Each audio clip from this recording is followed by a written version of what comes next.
meeting number 4 of the House of Commons Standing Committee on Environment and Sustainable Development. The committee is meeting today to continue its study on the zero-emission vehicles, and it's taking place in a hybrid format pursuant to the House Order September 23rd, 2020. And as members are familiar with the process for hybrid, I will proceed to welcoming the witnesses. We have with us the following witnesses: Travis Allen, Vice President, Public Affairs and General Counsel from Ed Energy Technologies, Inc. Francis Bradley, President and Chief Executive Officer of the Canadian Electricity Association. Brian Kingston, President from the Canadian Vehicle Manufacturing Association. And Joanna Crizias, have I pronounced it correctly? If I haven't, forgive me. Senior Policy Advisor for Clean Energy Canada. We have received opening remarks from 3 of the witnesses, which have been circulated to the members because they were translated. We have one that has not been translated because it arrived late, and therefore I would ask Alexandra, which was the last one we didn't receive? The Canadian Electric Association. Okay, so from the Canadian Electric Association, we haven't received anyone. So I would ask Brian Kingston to speak for at least 3 minutes to give an idea to the committee what your focus is, and therefore they can ask the appropriate question. Mr. Kingston, the floor is yours. And Un instant. One moment. Qu'est-ce que le point d'ordre, madame? Just a moment, I have a point of order. Yes, I apologize.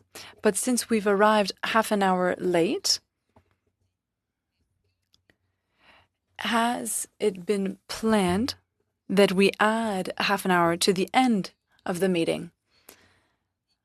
Because often there are votes on Monday, and the MPs would have less time otherwise. I think that's very unfortunate. So are we going to continue a half an hour extra at the end before our witnesses start talking? It would be important to know how much time we have. Madame Posé, bon. Well, good question, Ms. Posé. On if I get unanimous consent to extend the committee by half an hour. If I don't have unanimous consent, we have faith. Écoutez, si je n'ai pas le consentement unanime de la part des députés, que l'on soit qu'il y ait un gouvernement minoritaire ou... On here. I've put it on English and yet I get French translation in my ear. My apologies, the interpreter was on the wrong channel. Okay, thank you. Merci beaucoup. So I would ask if we have unanimous consent. Mr. Albus, you're going first? Yeah, no, I just had a quick question before you asked for unanimous consent. If we do add the extra half an hour, does that mean that we'll hear from more witnesses in terms of an opening statement? No, you will get opportunity to ask more questions. Okay. So with that, do I have a unanimous consent to extend the meeting? Because I don't want to waste time. Those who do not agree, please say nay.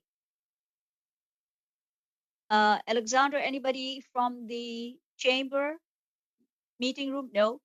Everybody in agreement? Merci. We are agreed to go. Mr. Kingston, the floor is yours. Now you get 5 minutes. Ms. Chair, I'm sorry to interrupt. It's Alexander Roger. Mr. Bradley is the one from the Electric Association, not Mr. Kingston. Oh, okay, sorry. Bradley. Maybe I was reading it reverse. Okay, Mr. Bradley. Thank you very much, Madame Chair. Bon après-midi, les membres. CEA, Canadian Electricity Association, is the national voice of electricity. Our members operate in every province and territory. It includes generation, transmission, and distribution companies. Canada's electricity system employs 81,000 Canadians. We contribute $30 billion to Canada's GDP. And indirectly, our sector supports every job and industry in Canada. Electricity is the foundation of the modern economy. It's also at the heart of Canada's transition to low carbon. Over 80% of Canada's electricity generation is already non-emitting, making it one of the cleanest grids in the world. In fact, the Canadian electricity sector has already reduced GHG emissions by more than 40% since 2005. The availability of clean, reliable power will play an essential role as Canada begins to decarbonize through electrification. Our sector is uniquely positioned to help advance Canada's clean energy future and meet climate commitments in 2030, 2050, and beyond. In fact, CEA released a list of actions for achieving net zero carbon emissions, and we've provided that to the clerk for your reference. Electrification of vehicles will play an important part in Canada, of Canada reaching its climate change targets. Light duty vehicles represent 12% of Canada's overall GHG emissions. And with focused action, we believe we can reduce that to near zero. But to do so, there's several actions that governments must take. We believe that government has done a good job thus far in encouraging EV adoption by providing purchase incentives and charging infrastructure. The electricity sector supports these measures wholeheartedly. Electricity companies have been active participants in building out charging in and between communities. Alas, it's not enough to just help people buy EVs and to install more chargers. These might be the exciting, visible parts, but we can't forget about the foundations of the system. For EVs, that means modernizing the rules around electricity metering and making sure that the distribution infrastructure can support this growth. Canada's legislation on electricity metering dates from before the internet, basically since the last time we had a Prime Minister Trudeau. As written now, overly prescriptive acts such as the Electricity and Gas Inspection Act and the Weights and Measures Act stifle innovation and stifle innovative metering technology, and in turn, they impede the commercial deployment of technologies dependent upon these. Outdated metering legislation holds back further deployment of charging infrastructure in public and in multi-residential dwellings. We have to ensure that the grid is ready for electric vehicles. It's not so much a question of making sure there's enough electricity. In fact, EV charging offers the opportunity to take advantage of surpluses of power overnight and at other peak times. But at a hyper-local level, an increase in EVs will need to be supported by upgrades to local distribution infrastructure, such as feeders and transformers. Even a handful of EVs on a single street could require upgrades beyond what is currently in place. And, you know, I've talked about light-duty cars, trucks, and while electrification of these vehicles would represent a substantial carbon reduction, it's only part of Canada's transportation sector. Other parts, long-distance trucking, marine uses, and aviation seem to require solutions other than batteries, and hydrogen may be a solution for these functions. Canada's electricity sector looks forward to the upcoming release of Canada's hydrogen strategy. Our sector is optimistic about the opportunity of low or no carbon hydrogen to reduce emissions. From our perspective, hydrogen made with non-emitting electricity is basically electrification. And thank you for the opportunity to be with the committee today. Thank you very much. And committee members, if I didn't mention it, the presentation, the opening statements by Mr. Bradley, once translated into French, will be sent to you. The rest of the opening remarks are deemed read and public, so they'll be enhanced. So with that, the first round of question goes to Mr. Redikoff. I understand you're sharing your time with Mr. Jeanneroux. If that's an incorrect understanding, then you can correct me. So you've got 6 minutes, Mr. Redikoff. Thank you, Madam Chair, and thank you to all the witnesses for being here today, and especially for giving us your remarks ahead of time. That's very helpful. My first question is for Ad Energy and Travis, Mr. Travis Allen. Friday last week, you announced an investment of $53 million for charging stations, which included federal government money from Business Development Bank of Canada and Export Development Canada. Can you please let me know what was the total federal contribution out of that $53 million? Thank you very much for having us here today. It is correct. We were very, very pleased to announce our Series C financing round for our company on Friday. This included both an equity contribution in a financing round that was led by an investment bank out of Montreal with federal participation, as well as some debt financing from National Bank. I'm not able to provide the specifics of the EDC and BDC contribution, but I am able to note that they were a significant part of the investment, and that we are frankly very, very delighted to have that federal support. As we, sorry for interrupting, but over the years, have you been subsidized by the government in other ways through grants and loans? Yes, federal incentives have played an important role in the development of our market. One of the most notable examples is NRCan, which has provided important support for charging station deployment across Canada through its EVA, FID, and ZEVIP programs. So has AdEnergy been able to make a satisfactory profit to this point? AdEnergy is a private corporation and so does not disclose its financial specifics. However, we have experienced very substantial revenue growth, particularly in the last 2 years, which was attractive to a number of major institutional and government investors. In your view, can companies like yours generate satisfactory profits without government subsidies and loans? Yes, absolutely. We're currently still at an early stage of adoption of electric vehicles and charging infrastructure, but there is ample opportunity to develop profitable business models both on the network deployment of EV charging stations and on the manufacture of charging stations. Okay, thanks. Mr. Kingston, on your website, it says that an effective carbon policy, a pricing policy applicable to the auto sector must ensure that revenues paid are fully returned to companies for reinvestment in innovation. In your opinion, does the current federal carbon tax fulfill your organization's goals for carbon pricing policy? Not completely, and thank you for the question. There are opportunities to recycle federal carbon tax revenues to companies to put in place effective carbon abatement programs and efficiencies at both manufacturing facilities and other operations. And there are good examples of companies investing in that. So the more of those funds that get recycled through to a company once they've been paid, the greater the speed of innovation you'll see at a facility to reduce overall emissions outputs. Madam Chair, I'll turn it over to MP General. Thanks, Madam Chair. My question is also to Mr. Kingston. At our last meeting, we were told by the government departments that no internal studies had been done on the feasibility of zero-emission high-duty engines. Has your association done any of the studies or reviews on this? Sorry, on the feasibility of the engines? Yeah, the heavy-duty engines. Oh, no, sorry, the CVMA has not done a study on those engines, no. So then we're also told that there had yet to be any engagement with industry partners on the developing of regulations for heavy-duty vehicles, despite the call or creation for a working group which would aim to develop a plan for decarbonization of the trucking industry. Do you think a working group with industry would be the best approach to creating regulations for heavy-duty vehicles?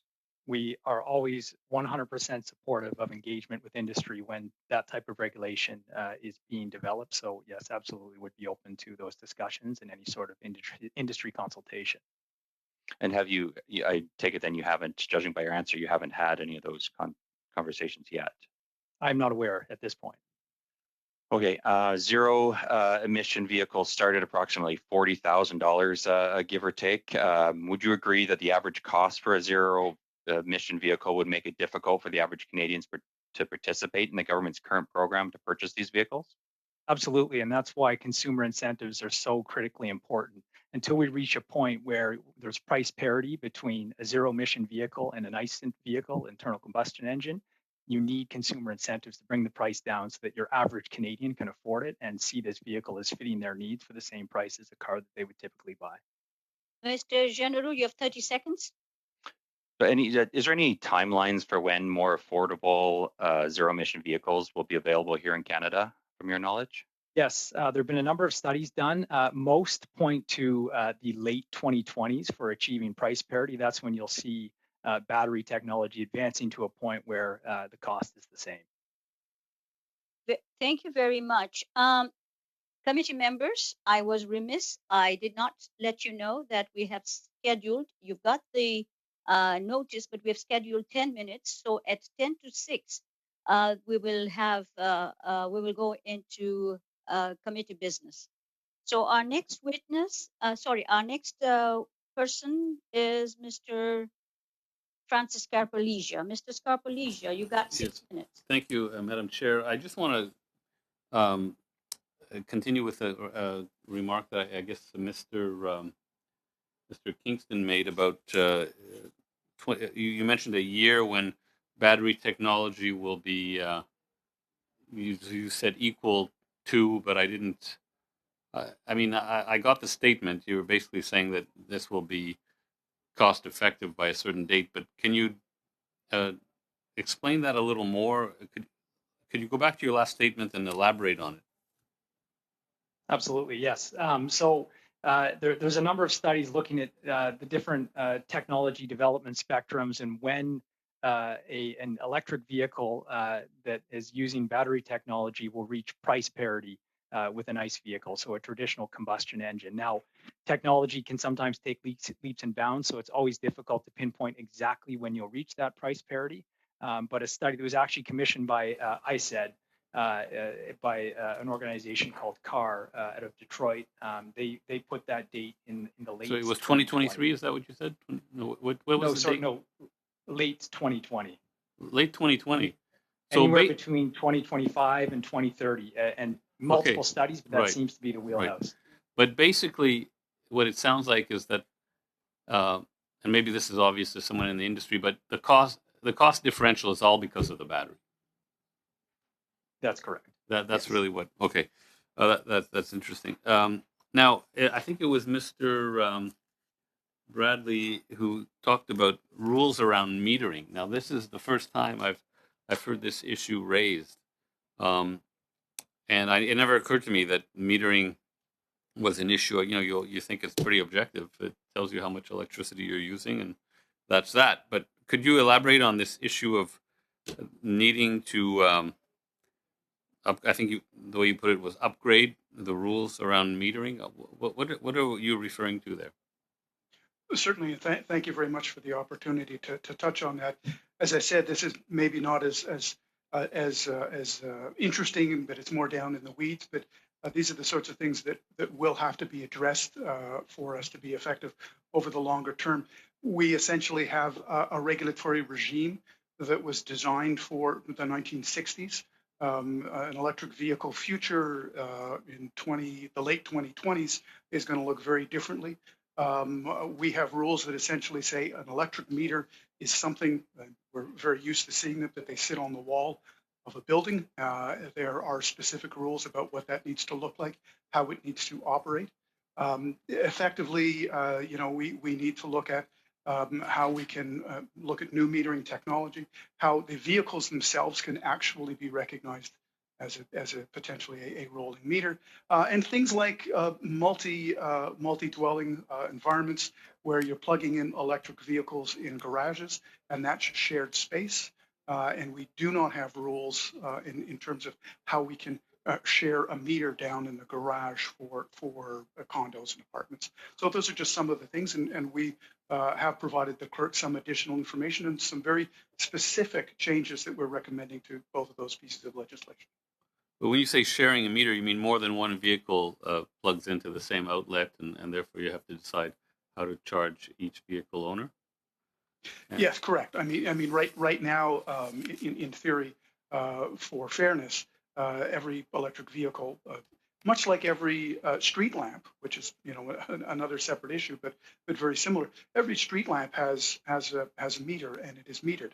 We're in the world of LEDs, where the use of electricity by an LED street lamp is so small that you can't justify today the cost of a meter on each and every one of those, because so much less electricity is being used today as when we originally figured out that technology and began using it. So it's a question of technology has moved much faster than the regulations. And on the technical end of things, we're going to need to sort out some regulations as well, so that they are not a barrier to further adoption of zero emission vehicles. Is someone working on regulatory reform in this respect?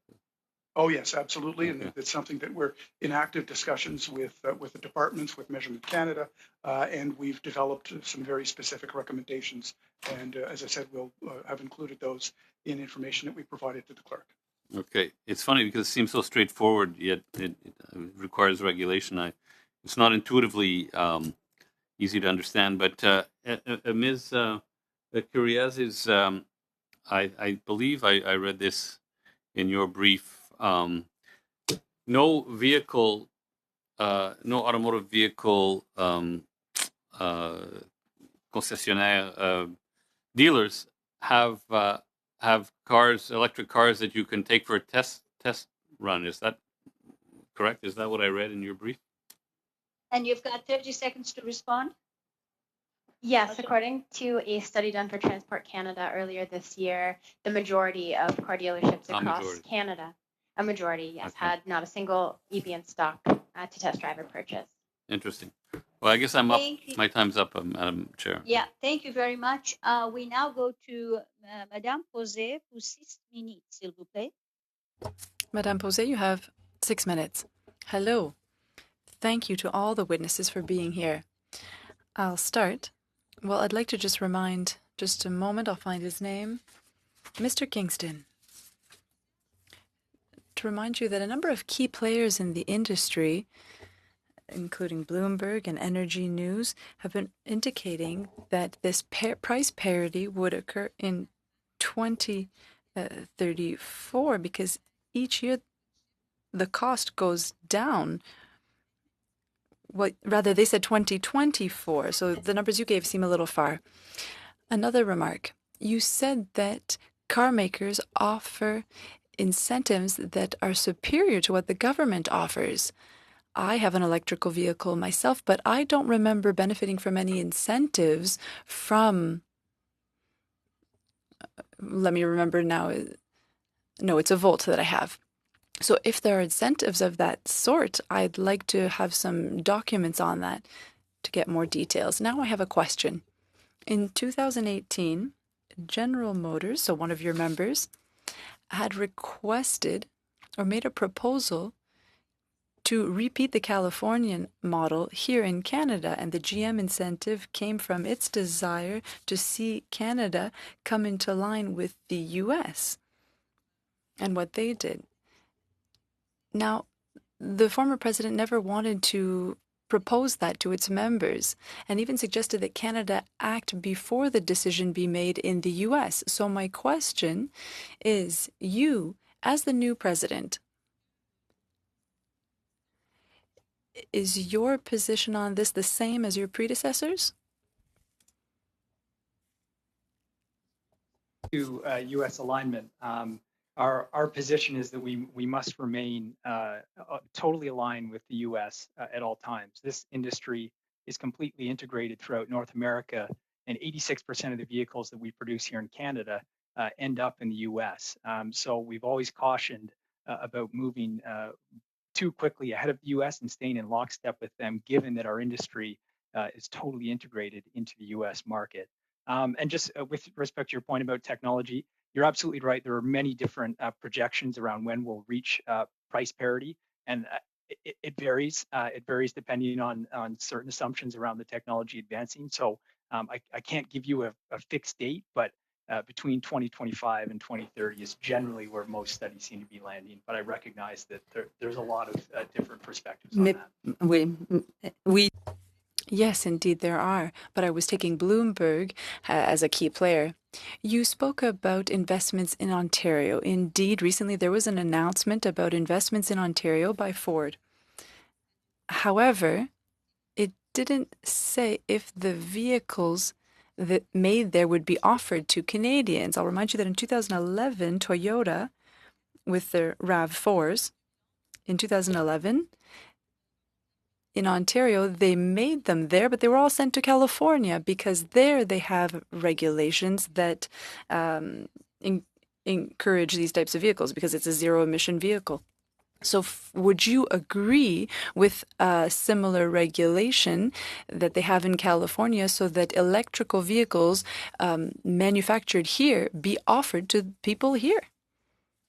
So with respect to the Ford investment, I can't comment on a company-specific strategy on where they'll sell the vehicles. But the key for electric vehicles, and this is to my previous point, they will be sold where consumer incentives are high enough to entice more people to purchase them. So if Canada were to put in place a more generous set of consumer incentive, both at the federal and provincial level, to bring that price point down, then I guarantee you that we would see much higher adoption here in Canada. In fact, 96% of the sales in Canada have taken place in 3 provinces where we have EV consumer incentives. So that to me is the key lever to make sure that Canadians are purchasing those vehicles.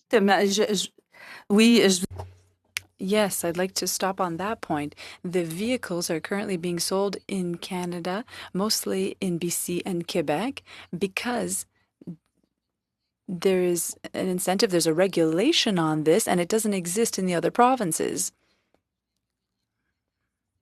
So I might come back to what happened in Ontario. When Mr. Ford, the Premier,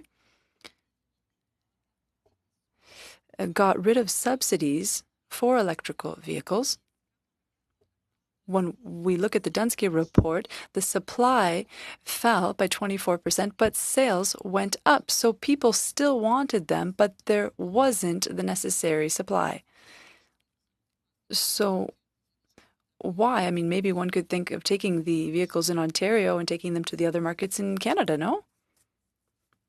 In Ontario, sales have actually declined quite significantly once that incentive came off. That incentive was extremely powerful. You saw a little bit of an uptick when the federal IZEV program came on, but we're still nowhere close to where we were when the incentive was in place. So I would argue that because the price point of these vehicles remains relatively high, mandates are not what encourage sales. Your average Canadian going to purchase a new vehicle doesn't walk into the dealership looking to spend $50,000. When there's an incentive in place and you bring that price point down to a cost that your average Canadian can afford, that's where you see sales increase. So to me, incentive is the key. Thank you very much. J'ai pas d'autres questions? No. Am I not entitled to more questions? Fini. No, your 6 minutes is up. The second round of questioning, for 5 minutes, we have Mr. Albus. No, I think sorry. I'm so sorry. I must be, Miss Collins. I must be looking at my watch and going, what? Miss Collins, it's yours. 6 minutes are yours. Thank you, Madam Chair. My first question is to Clean Energy Canada, and it's specifically about the quote from Transport Canada that was in your briefing, which is that without any further action, Canada could achieve zero-emission vehicle sales of 4% to 6% of all new light-duty vehicles purchased by 2005 and 5% to 10% by 2030, which is in no way on track to meet our target of selling 100% emission vehicles by 2040. It's in no way close to the targets set for each of those years for 2025 and 2030. When we spoke with Transport Canada last week, they framed it as they're making good progress. And just wondering if you think that this is good progress. And in the briefing, you spoke about the need for a kind of a package of policies that drive long-term investment and adoption of clean cars. So I'm curious, first of all, if you think that's good progress, and then also what do you see as really the most important actions that the federal government can be taking towards meeting these ZEV targets? Thanks very much for the question. So I would agree with the interpretation that a 1% increase in EV sales or market share per year isn't particularly good progress, and certainly isn't getting us on track to meeting our zero emission vehicle sales targets by 2025, let alone by 2030 and 2040.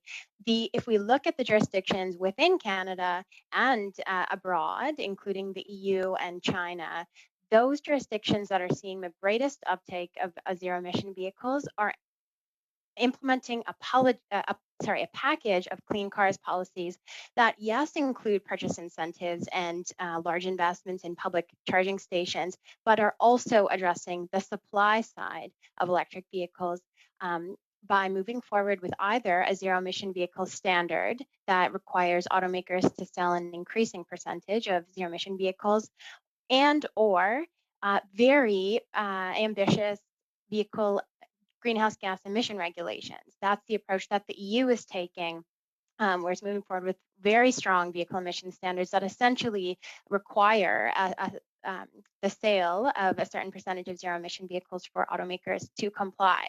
And so that's where EV sales are really rising, and where the domestic auto sectors are best positioned to compete in the future economy. Thank you so much. And my kind of related follow-up question to those comments for Mr. Kingston. You said in your briefing that the supply of electric vehicles is meeting demand, but we heard from Clean Energy Canada that the majority of car dealerships in the country don't have a single electric car available to even take for a test drive.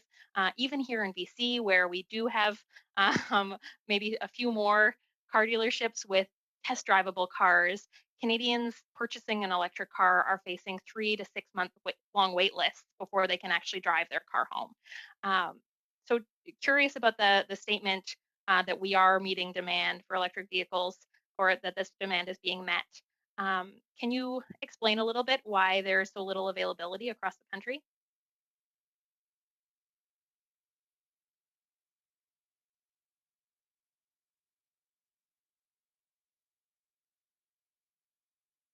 And is somebody not responding to you? That was for the Canadian Vehicle Manufacturers Association.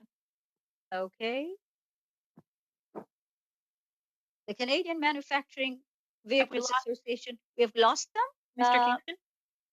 Have we lost Mr. Kingston? In that case, I hope that you won't distract that time. No, maybe no, I will not. No, I'll ask the same question to Miss Krianzis. I hope I'm pronouncing your last name correctly.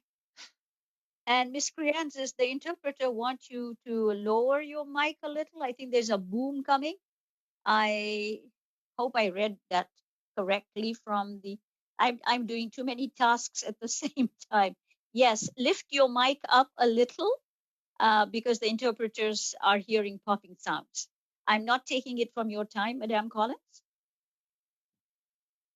First of all, can I test? Is this positioning okay with the microphone? Let's ask the interpreters. Is it okay? The interpreters haven't said anything. The clerk Still a bit higher what? if possible, please. A little bit higher. Okay. Hello, hello. How does this sound? Is it better, interpreter? Oui? No? Keep going. Hello, testing. My name is Joanna. Looking forward to answering this question. All right. Apologies, Ms. Collins, can you repeat the question? Was it what can we do to ensure that dealerships have more electric vehicles in stock? Yeah, just explaining the lack of availability and what we can do. Okay, so of course, automakers tend to prioritize markets that have policies in place that require the sale of cleaner vehicles and zero emission vehicles. And so we know that automakers globally are pouring hundreds of billions of dollars into the development of EVs and are rolling out new models every year. Again, looking to the EU as an example, just in the first quarter of 2020, we saw automakers introduce 42 new electric vehicle models. That's more than all of the EVs, all of the EV models that are available in Canada. And so the way that we can address the supply issue is to move forward with a phased-in zero-emission vehicle standard and other supply-side policies that help automakers make the decision to send the EVs that they are producing here in Canada and make those vehicles available to Canadians, including those outside of British Columbia and Quebec. And once Canadians have more choice in terms of which EV makes and models are available, and once they see that there are options at various price points, that's really going to help electric vehicle uptake. Ms. Collins, I'm adding, so you have another 50 seconds. Great. So really on this idea of price point, what's Clean Energy Canada's position on the idea of providing incentives to purchase used EV, so secondhand vehicle purchases? Clean Energy Canada supports this in terms of making sure that the ISEV program and the incentive money is best used and reaching a broad range of Canadians.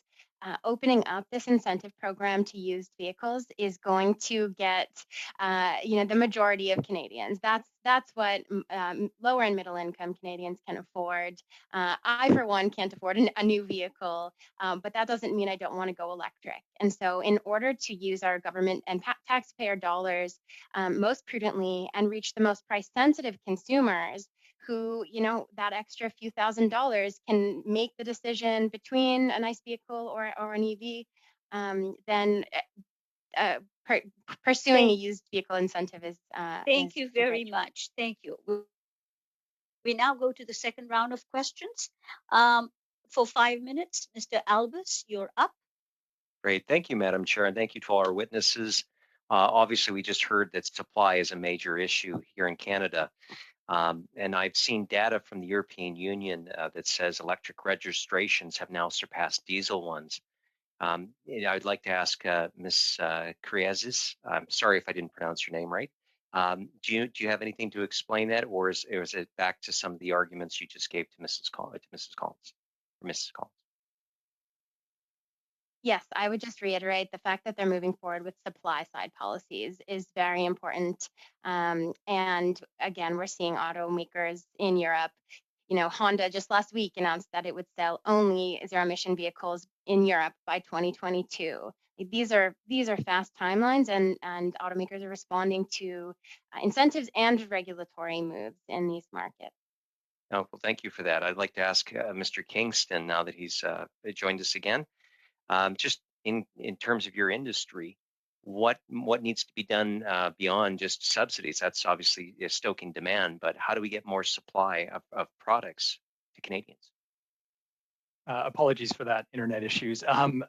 With respect to supply, I have good news on that front. I mean, when you look at what my three members are doing and investing, and this is outlined in the brief, there are literally dozens of new models coming online in the next few years.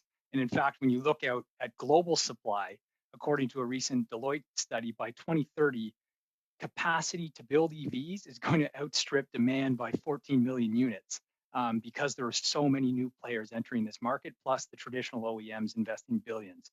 So I'm confident that supply is not an issue. The key is how do we stoke demand? Well, it's to me that if you have more coming online, that also could drop price as well. So I guess it's a technology issue. But why is the Canadian market not seen as a priority for new EV supply? Because yes, you can quote that world stats are going up, but it seems that Canadians are waiting much longer than our counterparts in other parts of the world. I would disagree with the analysis that was provided to Transport Canada on supply. When you look at supply of EVs across Canada, it's quite consistent with other vehicles that sell in those volumes. And if you look at sales on average since 2015, they've been increasing on average by around 75 to 80%. So if supply were such an issue, you wouldn't see sales increasing like that. If a Canadian wants to go purchase one of these vehicles, they are available. I, with all due respect, Mr. Kingston, when I chat with people are waiting 6 weeks, 6 months, and are told that they just have to put a deposit down and they'll eventually get a car. But there's a difference. When you have a family, you're making a big investment decision. Usually you want to test out a car, and that's not being available unless someone is willing to put money down. So, I recognize that there is some supply coming, but I also would simply say it seems to me the Canadian markets are being underserved by different product offering. I'd like to ask the Electricity Association, Mr. Bradley, you've raised a very interesting point. I've always wondered about the BC Utilities Commission's process, because literally their mandate is, and if I have this correct, I'm sure I see Elizabeth May is watching, she can correct me later, that their mandate is low for affordable power for generations. They will literally not have hearings to create new infrastructure unless there is sufficient demand for it. And usually that's where it's already been lagging. These projects take a long time to develop. And so what aspects of those utilities commissions processes need to be changed? Because quite honestly, if you have to be hitting that load target in order to even open up a hearing to have a conversation about building new infrastructure to serve it, that seems to me that system lags behind the market. An interesting question. Thank you very much for that. Seconds. I beg your pardon?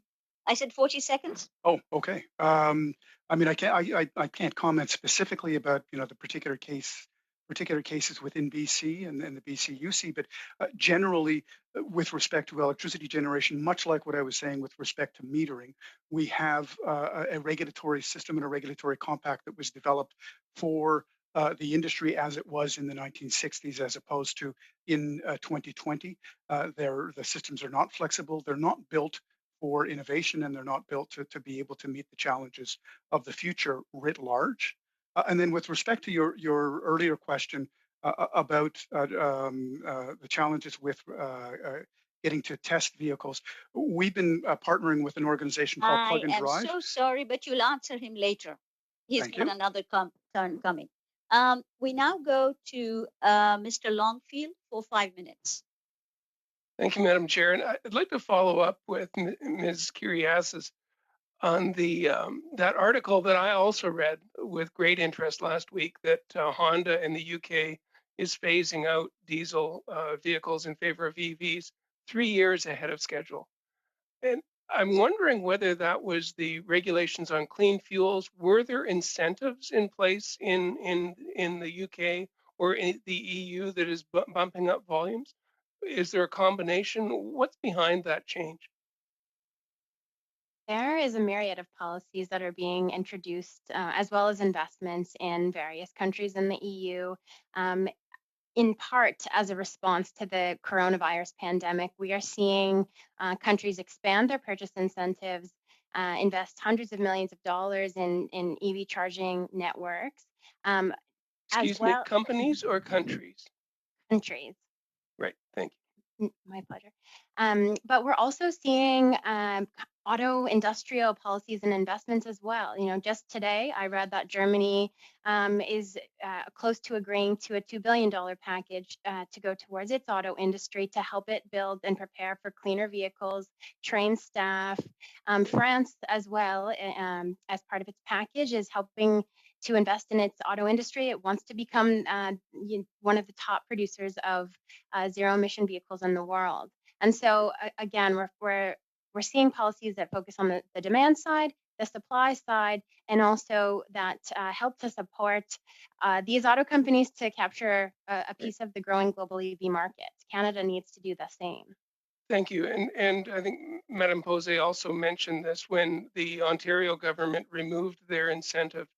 The dealers in Guelph said to me it was like turning off a light switch, that immediately they went from 4% demand to less than 1% demand. Federal came in and there's some increase, but there needs to be participation on all levels of government. Would you agree with that? Yes, certainly the steps that provincial governments have taken have been very effective, and we support continued action at the provincial level. But at this point, we have an uneven electric vehicle market in Canada, and there needs to be some action at the federal level to help address that. Great, thank you. Thank you, and Mr. Kingston, welcome back. Technology isn't our friend all the time. I'm interested in other incentives to drive demand. And in British Columbia, there's a scrappage program. There could be scrappage programs in other provinces. They're very narrowly focused. Could you maybe comment on how we could try to get the older vehicles off the road because we know that newer vehicles have better emission standards and could go a long way towards climate change reductions. Thank you. Yes, scrappage programs are critically important, and the reason is because only 6 to 7% of vehicles on the road any year are new, and in fact, 35% are 12 years or older with higher GHG emissions. So while it's great to focus on ZEV adoption through things like incentives, ZEVs right now are only 3.2% of new vehicle purchases, which is 0.2% of the total fleet. So if the government wants to have an impact on fleet-wide emissions, the only way to do that is to put in place a scrappage program that actually makes the overall fleet of millions of vehicles more efficient. And that can include both ZEVs and ICE vehicles. So push-pull could be a combination of incentives on ZEVs as well as an incentive to get vehicles off the road. Exactly. Thank you. And Mr. Bradley, I've got a minute left.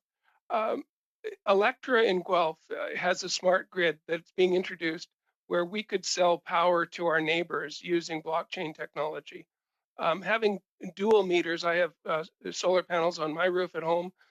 We could have a charging station here. If we have more power than the home needs, we could sell it to our neighbors. Have you seen this as an opportunity through the electrical suppliers?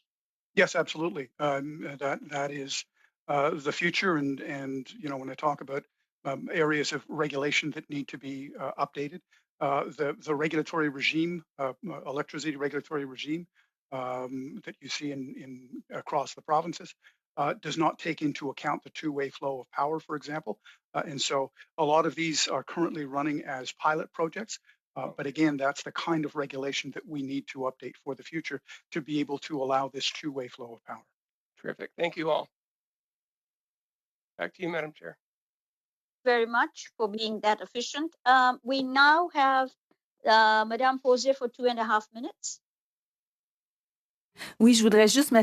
Yes, I'd just like to make sure this doesn't count to my time. I did ask Mr. Kingston for documentation earlier, so I'd just like to make sure we get it. I have two questions, one for Ms. Kyriazis and another one for Mr. Travis. Ms. Kyriazis, Transport Canada told us last week that supply is an obstacle. So you've got a section in your brief on policies, and you mention options when there's implementation, either the Californian model or something under Canada's current act. Would meeting objectives for bringing down GHGs, would that be more probable with one of the models, one over the other? I believe that you're talking about the options of a zero emission vehicle standard, which requires a growing portion of zero emission vehicle sales year after year, or fuel efficiency standards.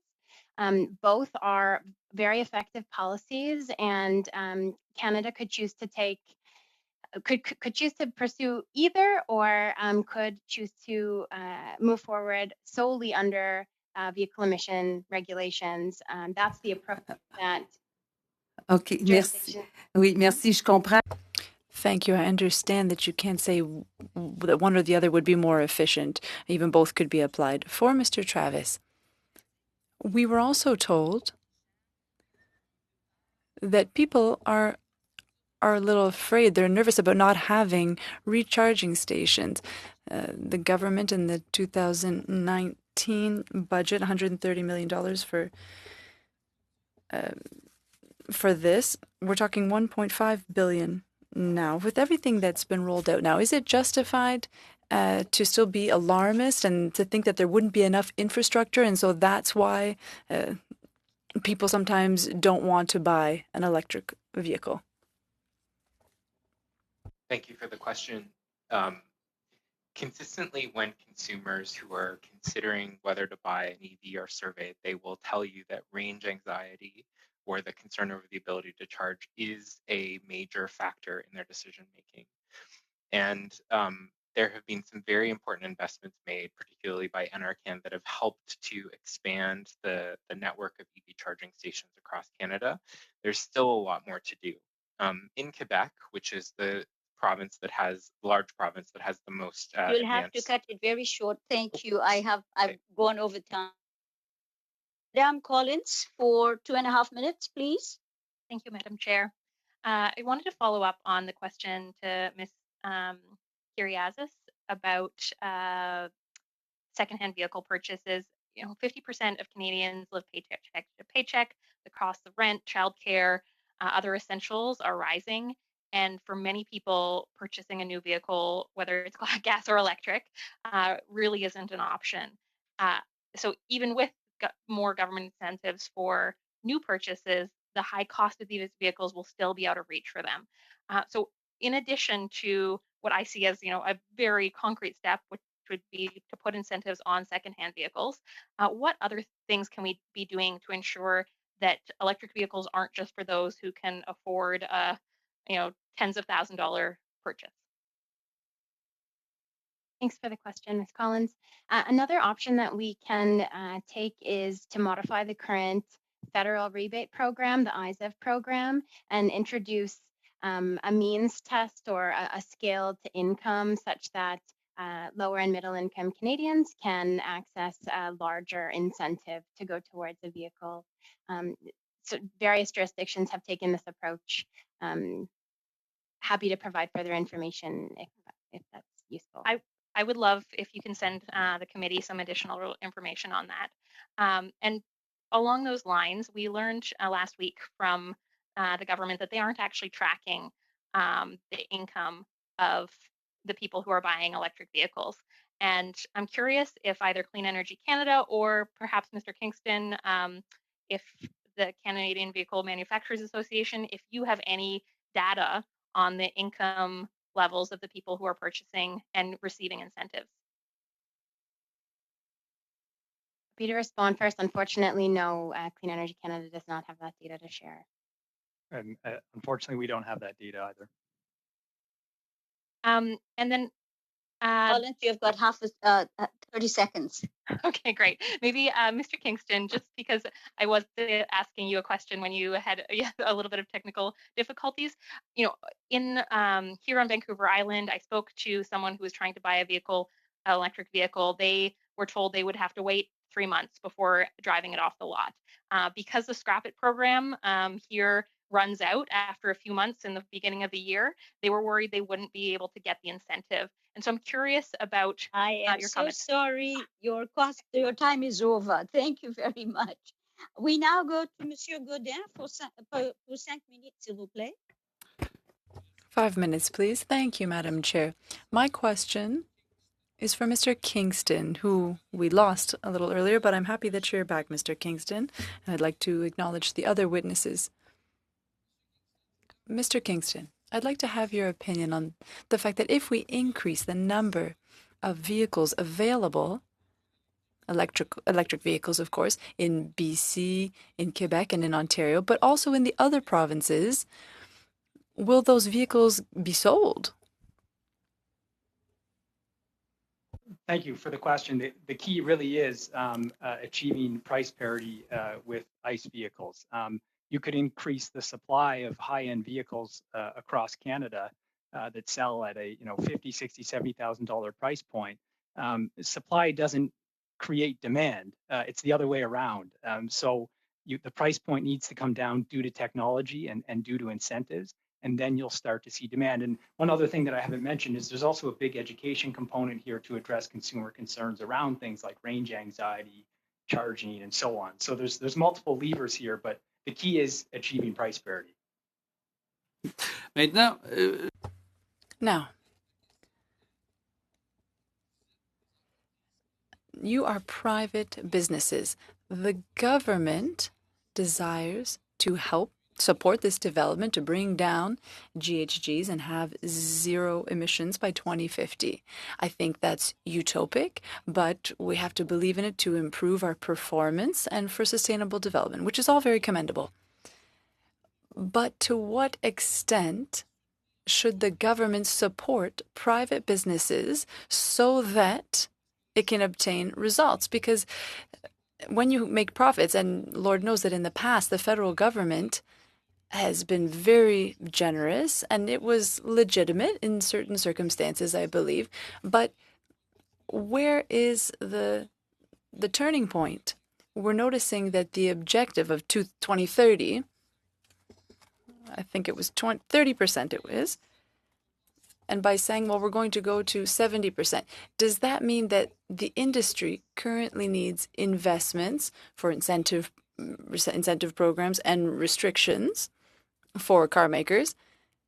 And at one point, the government will be able to withdraw, and then there'll be some momentum. I'm wondering about this. A free market, I trust the consumers, but where is the tipping point or the turning point here? You frame this exactly correctly. We are in a transition period because the cost of technology is so high. So government's role right now is to help accelerate that transition period by offering incentives to bring that price point down. We will reach a point where a ZEV is directly comparable to an ICE vehicle. All of the concerns that consumers have around range and charging infrastructure will have been dealt with. And at that point, there will be no need for any sort of federal incentive because a consumer going to a dealership will have two choices and both will be extremely comparable from features through to price. So we're in this transition period, and that's what's critical right now, and that's why government support is needed.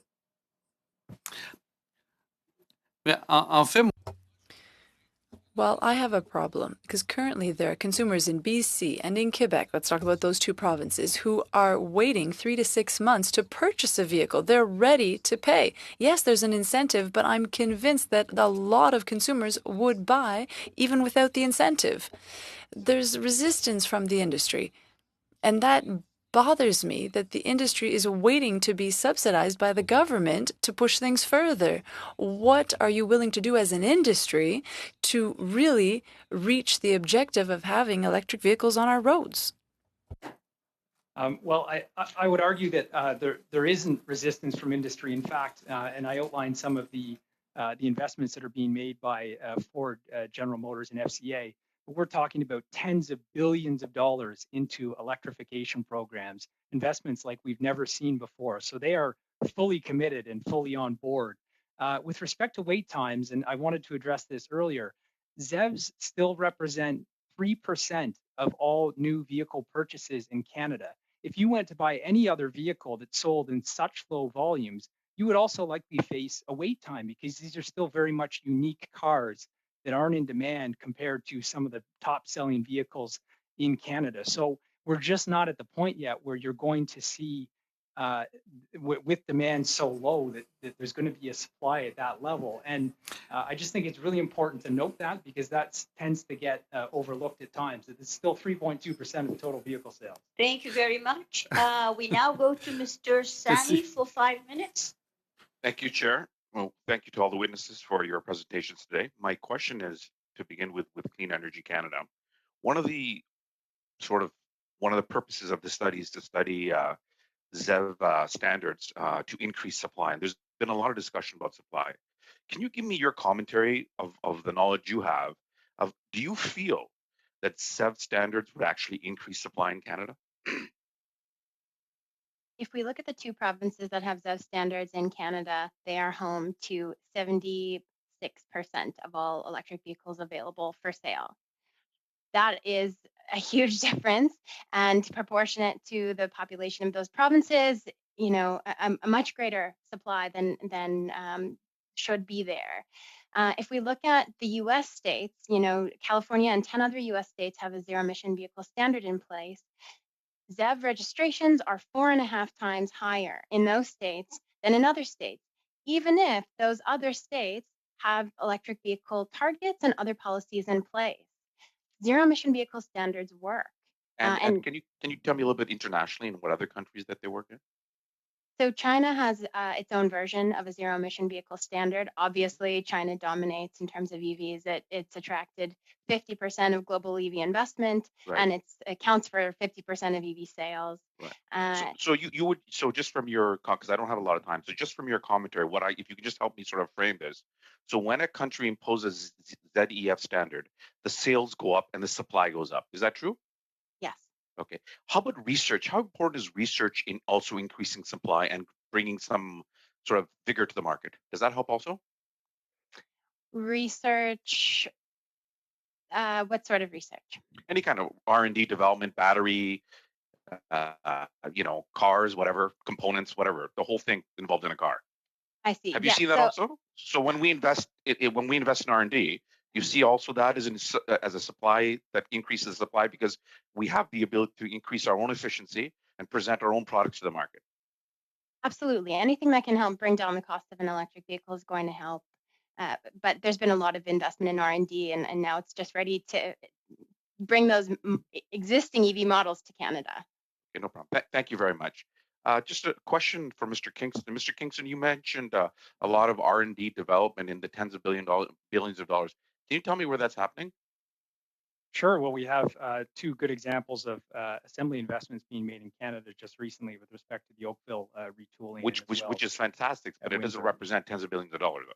No. I mean, look, this is those investments that I now mentioned. Okay. That's globally. Because you've been a bit cautious, if I can use the term lightly, in talking about supply. I think everybody's trying to come at you with a different angle. Let me try a different angle here. Last year, global automakers decided to pour $300 billion into the electrical vehicle market. 50% of that money went to China. And the global automakers came from Germany, China, the US, South Korea, Japan, France, India, the UK, and Sweden. What do they know that we don't? Well, the Chinese government has put in place all sorts of programs and policies to ensure that consumers purchase vehicles, including incentives. But there are Z standards in China too. Well, that facilitate the sales, right? So if you're gonna invest in that country and you're gonna produce in that country, there has to be some guarantee you'll have sales in that country, right? Well, I would also note that China is the largest vehicle market in the world, so but they do have Z. Can you agree with me? They do have Z standards. I'm actually not. I'm not aware of how they. Well, they do. They do have Z standards. So obviously, if Z standards were here in Canada, and companies knew that they had to sell a certain percentage of their car base here, do you not think that would increase the supply automatically? No, I would challenge that. Well, because, but if $300 billion is going to China, 50% of that money is going to China. And the global automakers are from Germany, China, the US, South Korea, Japan, France, India, the UK, and Sweden. Why would they be going to China? They go to China. They go to China like any other market that a business operates in, where they think they can sell a vehicle. And you sell a vehicle where the price point matches the demand and the median income. And I agree with you, but also they have ZEB standards, right? Well, I'm not aware of the Chinese. Well, they do have ZEB standards. BC, Quebec, as you know, 10 states, California, the European Union, they have ZEB standards there. They've made them voluntary, but they're discussing it, putting in regulations. So I'm just curious, when the smart money, $300 billion from global automakers, and I've given you the list of countries, half that money, and in order to even specify more. Thank you, Mr. Sani. Okay, thank you very much. Okay. So now we go to our third round with 5 minutes. Mr. Albus, the floor is yours. Thank you again, Madam Chair, and I just want to thank again our witnesses for being here today. I would like to go back just a little bit to the Electricity Association. From a bigger perspective, if everyone who wanted an electric vehicle in Canada got one, so supply to the side, demand to the side, just everyone woke up and they would have one, what would the increased electricity demand be? It would be, I don't think anybody's calculated exactly what that increase in demand would be. The challenge, of course, is when would that demand occur? And what impact there will be on the system. And the challenge is to make sure that we have a smarter grid and smarter systems so that we can, in fact, optimize our networks and charge them off peak. Yeah, because, again, Mr. Kingston had raised that, the prices are coming down. Supply is hopefully going to be faster than the 2030 timeline. But can the existing system manage an increased pickup in demand? Yes, and the system broadly can. At a local level, when you're talking about individual feeders, that's where there are challenges at the distribution level. But at the same time, we're also looking at greater systems and technologies in place so that we can actually manage when we're going to be charging those vehicles. So in fact, we can optimize the existing transmission and generation networks if we're able to use the off-peak power that currently in some cases results in just water being spilled at dams and negative pricing in markets. This actually makes for a far more efficient use of the overall system. Okay. So there are small communities, like, for example, my community of Summerland. It owns its own electrical infrastructure. And obviously that, if there was an increased demand and usage, that would have to come somewhere to modernize and to make sure that that's there. So I take your point that there's a lot more than just simply an edict where we write and say how many cars we want and getting it out tomorrow. Now, one other question I had for you, speaking of Summerland, Jai Zachary runs a business, Electromotion, and he's done a number of presentations about energy in my region. And he's said that we lose about 40%, sometimes more, in power transmission just due to heat. So is the infrastructure that we send, so like, for example, in BC, we have Site C that's eventually going to come onto line, very expensive project. I'm sure I just woke up Elizabeth May again. Sorry, Elizabeth, you were awake the whole time. But the issue is that even if you have clean power, a lot of it's being lost through the old infrastructure that connects cities with this power. Do you have anything to say on that front in terms of heat loss? Well, I mean, overall, we're looking at upgrading the systems throughout the network. We're looking at $350 billion of investment over 2 decades to make sure that the system that we're building for the future is going to be more efficient and is going to be able to meet the requirements that we need for the future. Yes, technology from the 1950s and 1960s is not as efficient as the technology that we would be building today. That's the first part. And then the other part is of course, yes, demand will increase, but when is that demand going to happen? If we can shift that demand, it means we actually don't have to build as much infrastructure. We just optimize the systems that we've got and optimize our existing networks. So, but even if you updated the line transmission technology to the most modern standard, would there still be a lot of power loss? Because that, to me, is a question here, because the lines, I would imagine, are very expensive to lay. It's a question of physics, quite frankly. There are different technologies, and you see an increasing use of direct current in long distance transmission because the line losses are not to the same degree as you would find in AC systems. And so there are a lot of technological fixes that can occur, but quite simply, it is just a matter of the physics of moving electricity over long distances. Okay, so where do you see as the Mr. biggest Albus, issue you've got with our about system? 15 seconds. Okay. Biggest issue, he can answer it later. Okay, thank you very much. We now go to Monsieur Baker for 5 minutes, please. Thank you, Madam Chair, and thank you to all the witnesses for being here today. Mr. Kingston, my first questions are for you.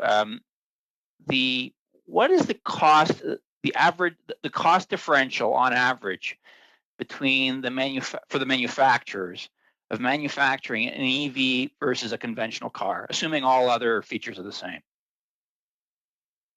I'm sorry, but I can't give you an accurate number on that, just given the variety of models and makes out there. What I can point you to, though, is there has been a recent study done by McKinsey that looked at what manufacturers spend on EVs and how they compare to other vehicles. And on average, a manufacturer is losing around $12,000 on an EV that's sold because of all of the technology costs that go into that vehicle. So that is sort of, a built-in incentive, if you will, provided by the manufacturers. 12,000 is the loss relative to a conventional vehicle, or no, that's just net your loss. Average net loss. That's right. Net unit loss, and that is, I assume that includes the amortization of all the R&D and everything else that's gone into the innovation required to develop and build that car. Is that right? That's right, and I'd be happy to share the study if it's of interest. So on average, is that your position, though, that the average profit margin on EVs in Canada is a negative 12,000? No, that's a global study that looks across all automakers. So I can't give you an accurate number. You could assume it would be in that wheelhouse, but I can't give you an accurate. Okay. And how do you think, like, I come from a business background, right? So I used to be with the Boston Consulting Group. I've done a lot of work in the auto sector and other sectors. And obviously as the volume of a product, as the volume of sale of the sale of a product increases, the cost per unit decreases. So that 12,000 negative, if we accept that, I'm not saying we do, but presumably the profit margins increase substantially if the volume of sales goes up. So let's say the volume of sales in Canada let's say government required that a certain percentage of cars sold in Canada were EVs. Let's say 25%, 50% by a certain date. What would that do to those profit margins? Well, first of all, if you put in place a mandate like that without consumer incentives, it wouldn't actually do anything until the price comes down. So that's your key first challenge. You can't create the demand. You have to have the demand occur naturally because the price point's Mr. there. And I've heard your pitch sort of for incentives, but I guess what I'm trying to get at though is if the profit per vehicle went from a negative, which is what you're asserting it is, to a large positive, then I guess my question is wouldn't that mean that then the automakers could provide the incentives for the consumers in the form of a reduced price? Because that's what happens in every other product category. That's what's happened in your conventional vehicle. With conventional vehicles, I just note that dealers are independent businesses. So a dealer orders a vehicle on the basis of what's selling on their lot. So they're not told by an OEM or a manufacturer what they should be selling in what volumes. A dealer in Medicine Hat's going to have a different mix of vehicles than a dealer in downtown Toronto, for example. So it's up to that independent business person to determine what the needs are of their community. They would therefore then order the vehicles. They finance those vehicles. And the intention is to turn over those vehicles quickly so they're not carrying a significant financing cost. So it really comes up to individual dealer decisions with respect to what they want to carry on their lot. I understand that, but I guess if there was a requirement that a certain percentage of the vehicles sold by manufacturers and therefore retailers, distributors in Canada were EVs, then would that not result in the businesses, both the manufacturers and the distributors, the retailers, the dealers, then having to, between them, find a way to make the price one at which consumers were willing to buy those vehicles? Well, like, isn't that just basic, like, isn't that economics 101? Sure. Well, I mean, that starts to sound to me like supply management. You incent a supply level, and then you force a certain production, whether or not demand is there. Okay. And so I don't know how much time I have, Chair. How much time do I have? 40 seconds. So, Ms. Kyriazis, could you just tell us briefly in those 40 seconds, I know that's not enough time, how does, in jurisdictions where countries have required that a certain share of the vehicles sold be EVs or meet certain clean standards, have we seen that? Have we seen the automakers adjust pricing and/or features to make the vehicles more appealing to consumers? I think automakers choose a variety of compliance pathways. That could be one. Another is purchasing credits from other automakers. So there's each automaker chooses what works best for their business model. I would just like to add very quickly that investment firm UBS released an analysis last week that said EVs are going to be as cheap to manufacture as ICE vehicles by 2024. So thank you. Thank you very much. Thank you very much. We now go to Madame Posé for 2.5 minutes. Oui, Merci, bonjour. Alors, hello, yes. This time I'll start by Mr. Travis Allen, and I'll finish with Ms. Kyriazis, so the opposite of earlier. Mr. Travis, according to the Quebec experience, would you say that the legislative model in Quebec is adaptable for the rest of Canada? I would agree. I think Quebec has shown extremely useful leadership, both in terms of balancing incentives with a strong and predictable ZEV mandate, and at the same time encouraging investments in education and infrastructure that have really supported not only urban Quebec residents, but also rural Quebec residents in adopting electric vehicles in proportions roughly equal to their share population. So I think it's an excellent example. Merci. Thank you very much. Ms. Kyriazis, in your brief, You mentioned that a national mandate would allow us to meet the objectives that Canada set without requiring too much of automakers. Could you, because I feel a little bit of resistance from the car makers, could you tell us what flexibility there would be in the context of adopting such a mandate and how that would facilitate supply? Absolutely. So the existing zero emission vehicle standards that are out there in BC and Quebec, for instance, are designed to be flexible. So car makers can choose to sell a greater number of long range electric vehicles to get a higher number of credits. A fewer number of higher range electric vehicles. They could choose to sell a higher number of shorter range electric vehicles. They could choose to purchase credits from other automakers who have sold more than their required amounts.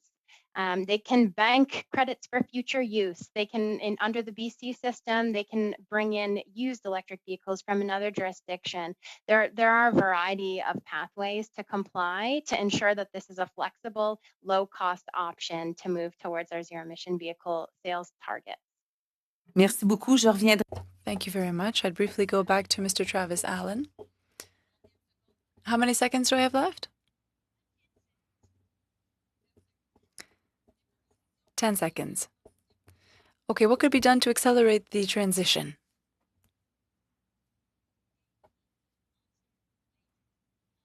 Collins, yours for 2.5 minutes. Thanks so much. Just going back to Mr. Kingston, I was explaining about a constituent here on Vancouver Island. Without the Scrap It program and the other incentives, they wouldn't have been interested. But because of the long wait, they didn't end up buying it. So I'm curious, when you're thinking about the policies that the federal government needs to bring on in, say, a Scrap It program, what would be a model that you would see as really effective? For a scrappage program, I think the best model would be something that's broad-based to try and get at that 35% of vehicles that are 12 years and older. If you look at total fleet emissions, it's those older vehicles that are going to be polluting more and putting out more GHGs than your new vehicles. So while ZEV adoption is critically important, you need to turn over the vehicle fleet at a faster pace. It currently takes about 20 years to fully turn over the fleet. So a scrappage program should aim at vehicles that are 12 years and older, and it should give consumers an incentive not just to purchase a ZEV vehicle, but also to purchase a new efficient ICE vehicle, because you're still going to see a huge gain in terms of emissions if you do that. Thanks so much, Mr. Kingston. That's great. And just the other part of that story is that they really did have a long wait, that there was an issue with supply. And so maybe Mrs. or Miss Kyriasis, there seems to be kind of two perspectives here. One is that really incentives are the key piece, whereas what I'm hearing from you is really a kind of a broader suite of policies. And I'm just curious if you can maybe respond to some of the things that we've heard from Mr. Kingston, anything that you'd want to kind of respond or counteract. Thanks, Ms. Collins. So in terms of demand, it's hard to isolate whether we're creating demand or forcing demand, but from the surveys and polls that we have seen, it's very clear that Canadians want to drive electric vehicles. A survey by Toyota last year found that 52 Canadians think their next car will be electric. A poll that Abacus Data did for Clean Energy Canada found that 2/3 of Canadians want to see electric vehicles as the majority of vehicles being sold in the future, and 50% of those folks wanted to see that shift in the next 5 years. So the interest is there. The other part of the story here is Canada's auto sector. The future is electric. Wall Street is telling us that, with Tesla's being the highest value car maker in the world. Please, Miss. Yes. This is the direction the world is going. Let's prepare our auto sector to capture that economic benefit. Thank you. Mr. Redikoff, for 5 minutes. Thank you. I want to go back to Mr. Kingston. We were talking about the carbon tax, and you basically, I believe what you told me was that you weren't totally happy with the current carbon tax doesn't really match or doesn't totally match your organization's goals. In your view, what aspects of the current carbon tax needs to be changed to align more closely to your organization's statement? The main element is just making sure that what manufacturers pay in terms of carbon taxation, they have an ability to recycle it back to them to invest in emissions reducing projects. So just making sure that there's a one-for-one there so that as that carbon revenue comes into the government, it doesn't go into general revenues. There's an ability to put it back to an operation that, for example, if a manufacturer wants to reduce its facilities emissions by implementing a new energy generation system, something like that, providing that recycling ability will help them reduce their emissions overall, and I think it'd be pretty powerful. Okay, thanks. Mr. Allen, I had asked about profitability on your business, and you seemed rather hesitant to answer that. Can you maybe more generally, a question about the industry more in general, is it possible for companies in your industry to be profitable right now without government grants and loans? Certainly. The reason I was hesitant is just because we're engaged in a major expansion to sell, Canadian-made charging stations with clean Canadian aluminum to the United States. So we're undertaking a lot of expenses to grow our North American market share. Level 2 charging stations that you'd use at home or commercially at a business to bring people into your customers, already great business case for that. Fleets already have a great business case for light duty vehicle electrification. There's huge opportunities there for private businesses. So I think those are very clear, and there's a huge opportunity to be profitable selling. So are you saying those are currently profitable businesses, generally speaking? Those can be profitable on a transactional basis. It depends if a company is trying to be steady state or trying to grow, but those stations can definitely have a good ROI for the businesses that invest in them. So if we're already at that point, is there any need to have any government subsidies and grants for those products?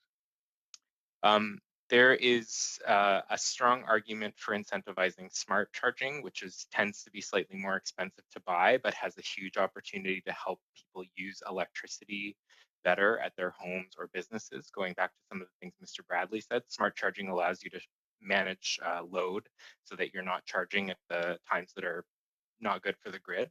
And we've actually patented Canadian patents on different smart energy technologies. Typically, the biggest subsidies are required for the fast charging stations, the DC fast charging stations that you'd see at a highway or a rest stop. Those tend to be the highest cost. Also for multi-unit dwellings, there are significant barriers. And so incentives are helping to basically build out that infrastructure. But at a certain point, once we get higher levels of EV adoption, I don't think that incentives will be required. So it sounds like you're saying that for level 1 and 2 charging, incentives aren't really that important at the moment, but it's more onto the level 3 charging where that is needed. It's my understanding that in the level 3 world, there is not a standard on the plug. Is that correct? There are at least 3 competing standards for DC fast charging. And just to correct one thing, there are still, I think, many situations where incentivizing level 2 can help Canadians feel more comfortable that there are EV charging options. Okay, but you said that from a business perspective, the business case is already there without incentives, even on level 2. Yeah, there can be a very strong business case for fleets and also for merchants who are trying to attract people to their businesses, and so there's other economic benefits for providing charging services. Do you believe your investments through Canada and the US puts you in the best position to capitalize on the current standard you have for the plug on level 3 chargers and possibly gain a monopoly there? Our company offers the 2 major open charging standards for our DCFC charging stations because there are different automakers use different standards. We don't offer the Tesla plug. You'd need to use a converter for that. And so we'll adapt which charging standards we offer depending on which becomes the winner in the market effectively. Thank you very much. We now go to Mr. Shifke for 5 minutes. Merci beaucoup, Madame la Présidente. Thank you very much, Madam Chair. It's been a pleasure to be with all three of you here tonight. Thank you very much. This is an issue that's very important for my riding, Vaudreuil-Soulanges. I bought an electric vehicle 5 years ago.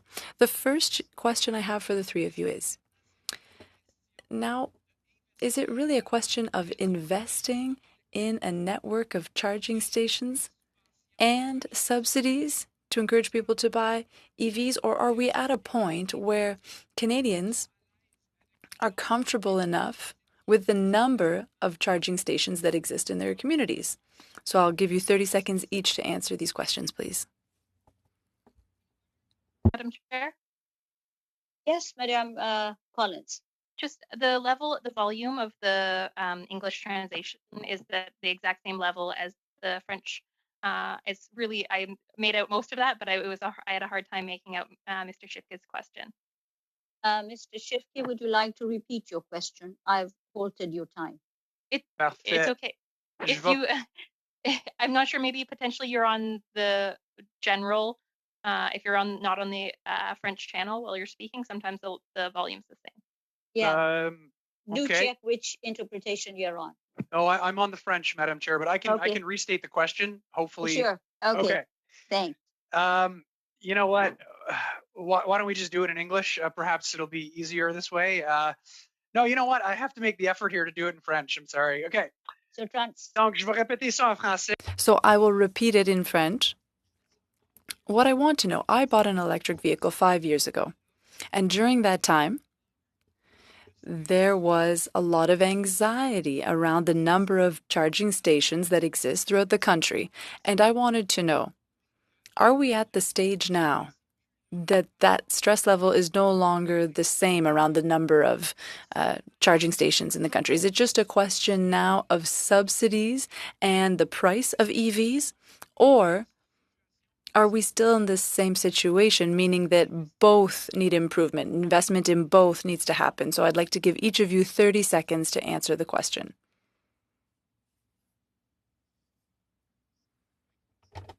Chair,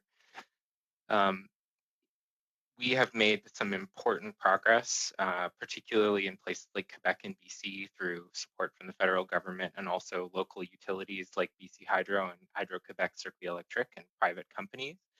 But there are still numerous places in Canada where it is challenging to find the appropriate level of charging, either DC fast charging or level 2.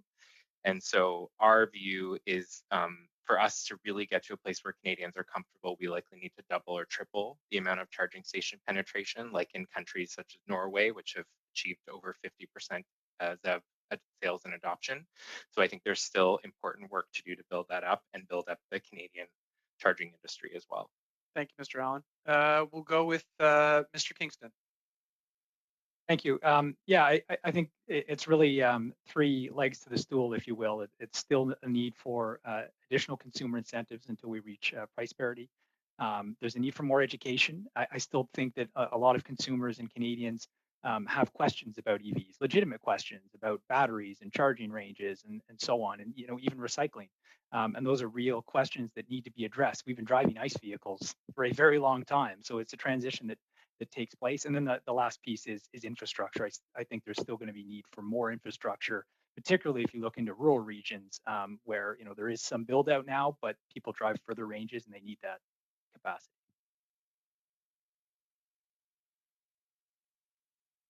Ms. Kyriatis, you're next. I would agree with Mr. Allen. We're certainly making progress, and some range anxiety is perhaps over-exaggerated, given that the vast majority of Canadians are going to be charging at home overnight. That said, we do still have low levels. We have, as of 2019, 290 charging stations per 1 million residents. Compare that with Norway, that has 1,700 charging stations. Of course, Norway is a very high bar, and so not saying we need, we're going to get there anytime soon. But the last thing I'd like to say is it's very important that we focus on multi-unit residential buildings, because that's where folks just don't have access over charging and don't have control over whether or not to install charging. And so model building code at the national level or other policies should be focused on there. Thank you, Ms. Kyriasis, and Mr. Bradley. Yes, certainly. Thank you very much. It, of course, depends upon where you are in the country. There was mention of the circuit électrique in Quebec and in Ontario and British Columbia. But if you're in parts of Newfoundland, for example, and depending upon where you are, it is more challenging, certainly. But the other part of addressing range anxiety and anxiety overall that consumers may have is to give them an opportunity to test these vehicles. We partner with an organization called Plug and Drive. We've got a discovery center that is in Toronto, but there's also road shows that actually bring the vehicles out so consumers can actually test and try these electric vehicles. Because as was noted earlier, this is a challenge with car dealerships. So we're trying to get as many people as possible an opportunity to test these vehicles through this third-party organization called Plug and Drive Canada. Thank you. Madam Chair, how much time do I have left? No, you have zero time. That's very sad, Madam Chair. Yeah. So members of the committee, we've had 3 rounds. I have to stop it because as I look at timing, if I went for the 4th round, only the Conservatives and the Liberals would get a chance. And I think that would be unfair to the bloc. And we have said half an hour. We need 10 minutes for our committee meeting. So with that, I would like to ask all witnesses if they have last remarks to make. If so, please raise your hands. I can view you. Any last remarks from any of the witnesses? Alexander, can you see anybody? Yes, all 4 of them would like to speak, ma'am. Okay, fine. So I'll give you 2 minutes each. How about that? Would you like to go first, Mr. Allen? Certainly. I just want to say that we've spent 10 years building one of the leading charging manufacturers in North America. We make all our stations here in Canada with Canadian aluminum, and it has not been an easy path. It is a lot to develop a new industry. But when we got our Series C financing on Friday, I think it was a real confirmation, not just that this industry has an opportunity, but there is an opportunity to build this industry in Canada. And so if there's one thing that I could really underline, in addition to the environmental benefits, in addition to the benefits of lower cost of operation and maintenance of EVs for Canadians, I think there is a really important opportunity to make sure that Canada builds a globally recognized center for excellence in manufacturing, in clean transportation. And the policies that we've been discussing here today are an absolutely critical element in achieving that. And so I would like to just end by thanking you for taking your time to look into this. It's a very exciting opportunity for us and for Canadians. Thank you. Thank you. Madame Carisius. It's getting, you have to tell us to correct your pronunciation. How do we pronounce your name? Kyriasis. Kyriasis. Wait, it reminds me of Kyrgyzstan, and I thought, okay, go ahead. I specifically didn't change my name when I got married, and maybe I should have. So I too want to close with talking about the economic opportunity. Electric vehicles save Canadians money. On average, they'll save about $2,000 per year because electric vehicles cost less to fuel and maintain than internal combustion engine vehicles. Economy-wide, zero-emission vehicles presents a huge opportunity for Canada. Yes, it would be helping to prepare Canada's auto sector and help position Canada's auto sector to compete globally in a world that's transitioning to electric vehicles, but it goes beyond that. We have got all of the metals and minerals we need to build electric vehicles here in Canada. We have a very strong auto part supply chain that is showcasing its readiness to feed into electric vehicle production. We've got world-leading battery researchers here in Canada, high-skilled labor, charging infrastructure providers, and even all the way to the end of at the end of the life of the supply chain, where we're leading in battery recycling startups like Li-Cycle in Ontario and Seneca in Quebec. And so there's a real opportunity here, and Canada needs to act fast with the right policies in place now, or else we'll risk missing out to these other countries that are. Thank you very much. Mr. Bradley? Yes, thank you for the opportunity. I'd mentioned investments earlier. If, as a country, we're going to meet our 2050 goals for reducing GHG emissions, the electricity sector is going to be investing in the order of $1.7 trillion between now and then. To be able to make those investments, to build for the future needs and to retrofit, we're going to require support. We're going to require support from energy regulators. There's a role for the federal government to play in facilitating this support. Beyond EVs, expanding distribution infrastructure will also facilitate other future expanded electricity use, not just electric vehicles. And then finally, credits generated through the Clean Fuel Standard could help offset some of these costs. Should local utilities be able to generate credits through EV charging, these revenues could help offset necessary infrastructure upgrades without having to add costs to residential bills. Thank you very much. Thank you very much. And last but not least, Mr. Kingston. Thank you. First, just want to say thank you, everyone, for the opportunity to be here and the questions. 2 points I wanted to conclude with. First, manufacturers are committed to electrification. The billions of dollars of investment would not be made if they did not believe that they could be selling these vehicles. And we're at a very exciting time where we're going to be building these cars right here in Canada. So just really wanted to underline that because it's a critical point. Secondly, I just wanted to address the question around mandates. It's come up a number of times suggesting that mandates are the reason that sales increase. BC's mandate came into place in July. Sales of ZEVs were already 10% of new vehicle sales. Why? Consumer incentives. And in Quebec, there's a mandate, but there's also a consumer incentive. You take away the incentive, the sales go to zero. It doesn't matter if you have 10 EVs at every car dealership. So it's a key point. We want to see the sales increase, but we need to get that price point down, and we're committed to working with government to do that. I'd like to thank all of you for being here, for coming. We had a last minute, and thank you for your presentation. Thank you for being here. And I guess there have been some asks of you to submit things. So the clerk will be sending you emails regarding what the committee members requested. With that, I will adjourn the meeting and we will go in camera. And Wilson, you don't know who Wilson is, but it's the analyst cat who decides that he is the king here. So thank you all. And we will just take a break for a minute. Ma'am, if I can just chime in. Yes, sure. I wasn't aware we were going in camera. If we go in camera, we need new Zoom links and a new password. And we need to... no, that's okay. Okay. That's okay then. We have no problems then. So we'll just suspend and then come back? No going through this. Okay, so we will let our witnesses go. Thank you so all. much. Thank you all. Merci.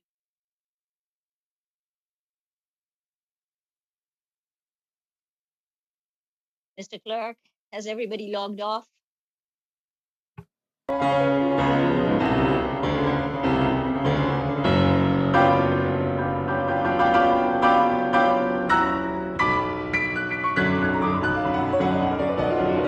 Committee members, your subcommittee met, and the clerk has sent out, distributed in both official languages, the first report of the subcommittee. And your subcommittee, as you had told us, we were the committee that was going to insert a calendar around the studies. And so I'd like to ask all of you, have you seen the timetable? And are you all in agreement with what the subcommittee has proposed? So normally, when I've been to different chairs, different subcommittees or committees, what I have to do is go point by point so that the clerk knows that you have all agreed and you don't come back and say, we'd never agreed to this. So point number one, that in relation to the zero emissions vehicle study, the committee adopt the proposed work plan. And you have read the rest of it, so I'm not going to read it because this is in public anyway. With additional witnesses to be added when possible, up to 6 witnesses per meeting. And these were 4 meetings. This is our second meeting. And if you look at the timetable says it'll take us up to November 30th. Everyone in agreement? Any questions? Thank you. That the next point is that the clerk circulate the suggested working plan that you have done, that pursuant to Standing Order 1082, the committee adopt the motion of Ms. Collins regarding the enforcement of the Canadian Environmental Protection Act as its next study after the zero emission vehicle study. And you have read Ms. Collins' motion. Any questions?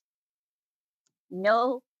That after this study be concluded, then we go undertake the motion of Mr. Jean Leroux as amended by the subcommittee and agreed by, and you have read the motion. Any questions? No. And that after this study has been concluded, the committee adopt and undertake a motion from the members of the Liberal Party. So that, if you look at it, you've got two timetables. The one is one meeting per week. The other is two meetings per week.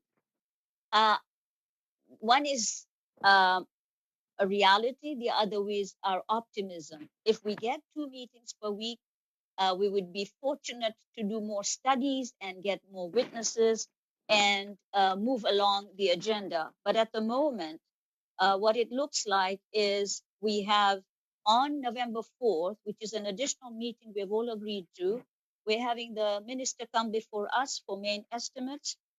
On the 16th, we have a briefing with the Commissioner of the Environment and the Auditor General.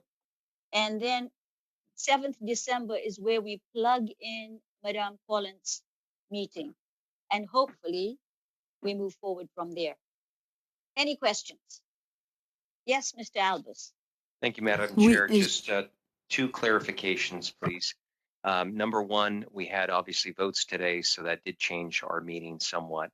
I assume we may have votes again on Wednesday.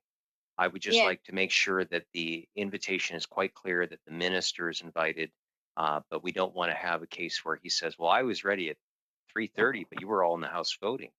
So I would really like to make sure that we do have the minister for an hour. As well. Mr. Albus, the minister votes as well. And I have been given assurance that the minister will be here for 1 hour, no matter what. Okay, so even if we start late, he'll be there for an hour with us? Yes. Okay. Yes. Now, one other thing is the deputy minister going to be joining the minister? That I am not sure. Mr. Alexander, is the deputy minister joining? Yes. Yes. Yes. Okay. Okay. So the deputy it's minister good because will he's be an accounting officer, so I'm glad to hear that. Okay. That's it. Madame Posé, vous avez une question? Oui. C'est toujours le... Yes, it's always on Monday. I said this at the beginning as well. We always seem to have votes on Monday. So that's committee time we're missing out on. Is it always going to be like that? Have you thought of something so that we don't lose a half an hour every time with our witnesses? In democracy, any party can demand a vote, and so we have to vote. That is our our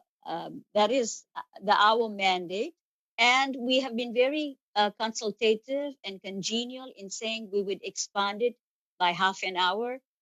We've had 3 rounds. The witnesses have been very good. They have submitted their statements and been focused. And so we've been able to get questions from everyone. I don't think anybody missed questions.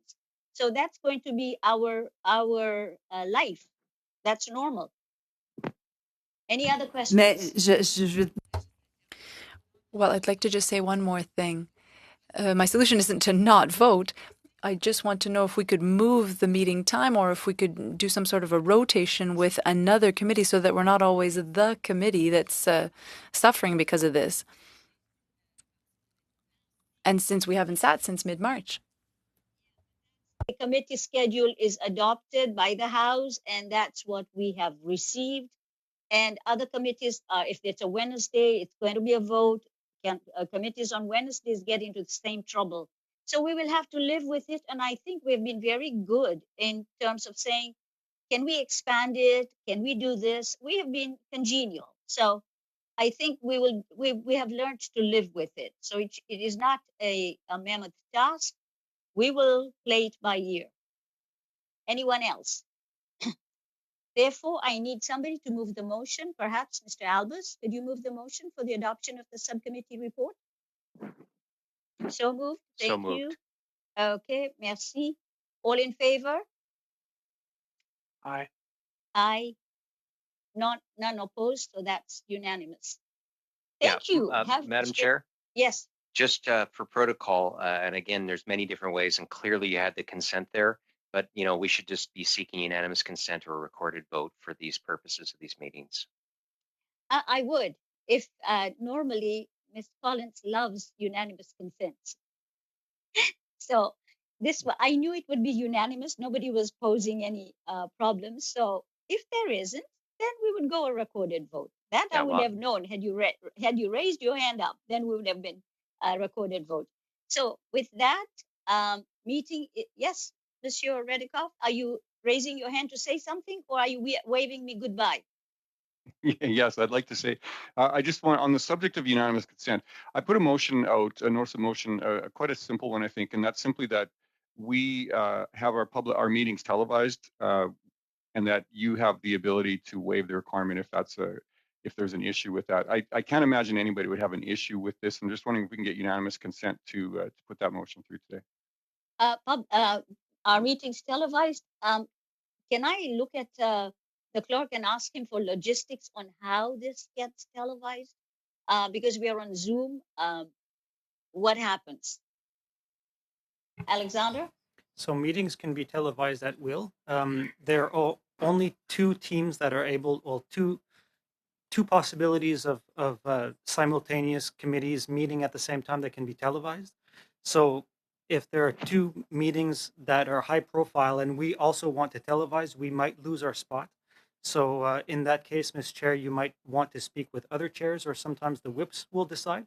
But if the committee wishes to have the meeting televised each and every single time, we can certainly work that in and try and do it as much as possible. Okay, so Mr. Redikoff, does it sit well with you whenever available? Because I don't want our committee to be bumped off just because we asked for a televised meeting and then they said, sorry, there's no room here, so go somewhere else. That's the word. The specific wording in there says the chair, in consultation with the vice chairs and clerk, may waive this requirement. So you have control to flip it around and trade with other committees for sure. Fair enough. Agreed. Everybody agreed to that? Yes. Perfect. Thank you. Anything else? Oui, j'aurais une question. Yes, I have a question. In the first proposal from the subcommittee, you'll remember that last week I asked to have witnesses in a different order, and it is clearly indicated in the first proposal, but the document that was sent to us, well, that's the exact same thing. Nothing changed. Should I consider then that this document couldn't be changed, or will there be another document with other suggestions to bring them together? What do you mean by you made a submission of witnesses, and it says clearly in the subcommittee report, 6 witnesses per meeting, because that was what you had suggested. You wanted your grouping. The analysts will try their best. They cannot force witnesses to come at a time when we want them to come or group them. So they will try their best. Nobody has changed anything on you. The analysts do know what you had proposed. Alison, would you like to say anything to this? Yes, we will invite a panel of 6 for the next meeting.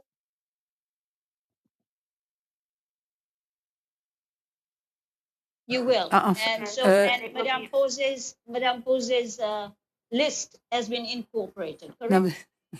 Definitely, and the themes of infrastructure and work will be included in the panel, but it depends who is able to appear. Merci. OK. Ben, Madame Posé, oui, ben, c'est bon? c'était juste. Well, it's just because the document that we received was the same as the one we received a few weeks ago. So that's why I wanted to ask about it. And no, it's not the schedule, the chart for the witness panels. I'm looking at the same one, and I hadn't suggested 6 witnesses. I had suggested 3, but that's no big deal. I had proposed to the subcommittee that the witnesses come according to a theme, but that's all right. OK. Yeah, we agree. And that's what the analyst will work on. Okay? Anything else? Somebody suggest an adjournment? Yes, Mr. Shifke. You move to adjourn? I had Mr. Albus raise his hand pretty quickly. Good. So meeting is adjourned. Thank you very much. Have a good week and a weekend. Bye. Bye, everyone.